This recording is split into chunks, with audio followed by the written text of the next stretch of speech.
백제, 백제 건국 이야기. 거봐, 여기가 낫지? 온조왕의 역사 편지.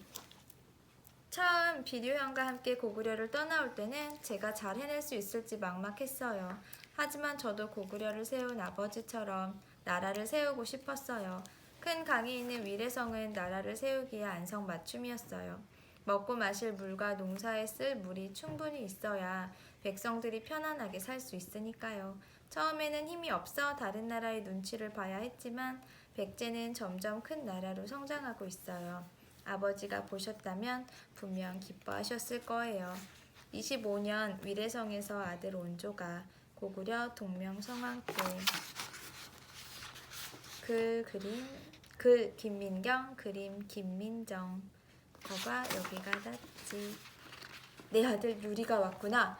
어느 날 고구려를 세운 주몽의 첫째 아들 유리가 아버지를 찾아왔어. 주몽은 기뻐하며 유리를 태자로 삼았지. 소선호 왕비의 아들인 비류와 온조는 크게 실망했어.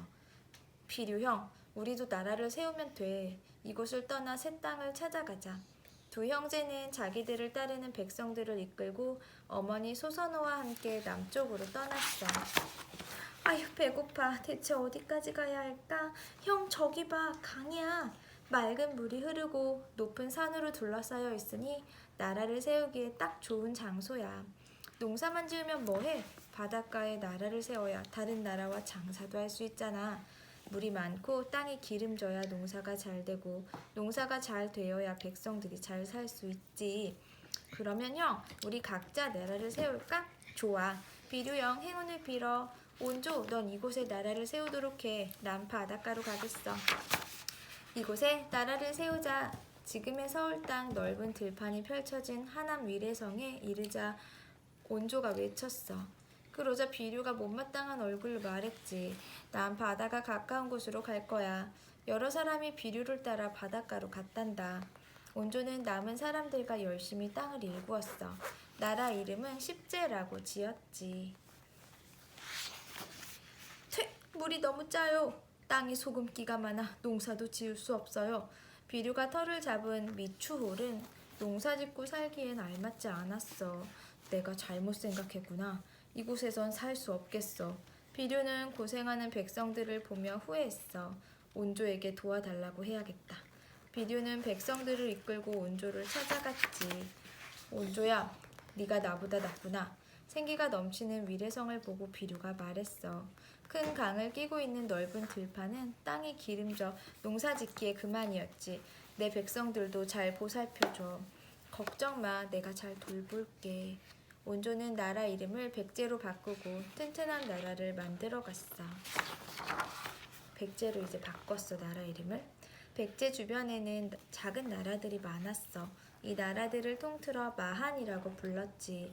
그중 가장 힘이 센 목지국 왕은 백제를 자꾸 괴롭혔어. 북쪽에서 낭랑과 말갈족이 싸움을 걸어오기도 했지. 정을 쌓고 나무 울타리를 만들자 온조 왕은 전쟁이 일어날 때마다 백성을 지키려고 앞에 나가 싸웠어. 괜찮아졌어.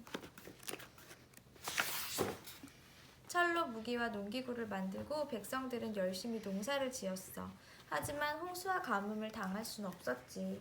비가 많이 오나 적게 오나 피해가 없도록 저수지를 만들어 두어라. 온조왕이 신하들에게 하나하나 일렀어. 백성들에게 농사 짓는 법과 누에치는 법도 가르쳐라. 세월이 지나 온조왕은 세상을 떠났어. 그 후 200여 년이 흘러 고이왕이 백제의 왕이 되었지. 목지국을 무너뜨리자! 백제는 마침내 마한의 우두머리가 되었어. 배를 타고 중국을 오가며 비류가 꿈꾸었던 장사도 하게 되었단다. 새 나라를 세우려고 고구려를 떠나온 비류와 온조의 꿈이 이루어진 거야.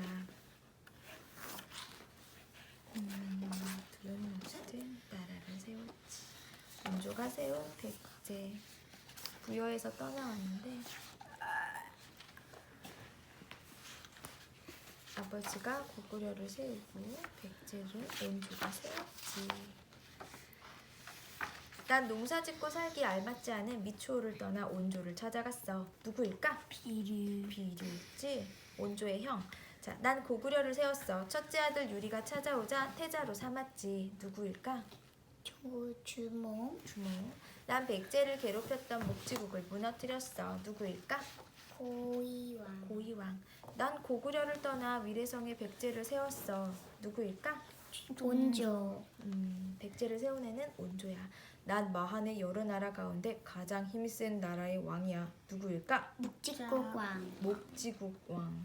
난 아들 비류 온조와 새로운 나라를 세우기 위해 고구려를 떠났어. 누구일까? 소선우. 소선우. 소선우 잘 기억해줘. 한강 유역에서 빠르게 성장한 백제. 주몽이 유리를 태자로 삼자 비류와 온조는 새 나라를 세우기 위해 고구려를 떠났어요. 그런 뒤 마침내 좋은 땅을 찾아 백제를 세웠죠. 한강은 왜 중요할까? 한강은 한반도의 중심에 있어요. 위쪽이나 아래쪽으로 뻗어나가기가 쉬워요. 또 강 주변은 땅이 기름져 곡식이 잘 자라고 농사에 꼭 필요한 물을 쉽게 얻을 수 있어요. 넓은 들이 있고 물이 풍부한 한강 주위에는 먼 옛날부터 사람들이 모여 살았어요. 게다가 한강은 서해 바닷길과 이어져 있어 중국, 일본과도 활발하게 교류할 수 있었죠.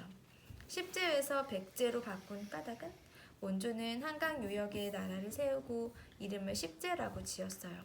10명의 신하들과 함께 나라를 세웠기 때문이에요. 10명이라서 십제라고 지었대. 그러다 비류가 백성들을 이끌고 찾아온 뒤 나라 이름을 백제로 바꿨어요. 비류를 따라온 백성들은 비류가 죽고 난 뒤에도 온조를 잘 따랐어요. 그래서 백성들이 즐겁게 따르는 나라라는 뜻인 백제로 바꿨죠. 고구려와 백제의 왕을 만든 여성들, 소선우. 두 나라를 세운 여장부. 소선우는 백제를 세운 비류와 온조의 어머니예요. 주몽을 도와 고구려를 세울 수 있게 했죠. 소선우는 아버지와 전 남편의 큰 힘과 재산을 물려받아 능력을 마음껏 펼칠 수 있었어요. 그래서 아무것도 가진 것이 없던 주몽을 도와 고구려를 세우고 나중에는 자신의 두 아들이 백제를 세울 수 있도록 했어요. 유하. 고구려를 지키는 수호신. 유하는 고구려를 세운 주몽의 어머니로 전해져요. 물의 신인 하백의 딸로 하늘신 아들 해모수와 몰래 사랑에 빠져 쫓겨났죠. 이때 금화왕의 도움으로 주몽을 낳게 된 거예요. 이 때문에 부여와 고구려에서는 유하를 땅의 어머니며 곡물을 잘 자라게 해주는 곡물신으로 떠받들었어요. 또 주몽과 함께 고구려를 지키는 수호신으로 모셨죠. 백제를 지켜주던 몽촌토성. 서울특별시 송파구 올림픽공원 안에는 백제시대 때 흙을 쌓아 만든 성이 있어요. 마치 낮은 언덕이 빙 둘러있는 것처럼 보여요. 하지만 이곳은 나무 울타리와 성 주위의 적의 침입을 막기 위해 만든 연못이 있었던 자리로 우리나라에서 보기 드문 모양의 토성이에요. 백제 건국 이야기 끝!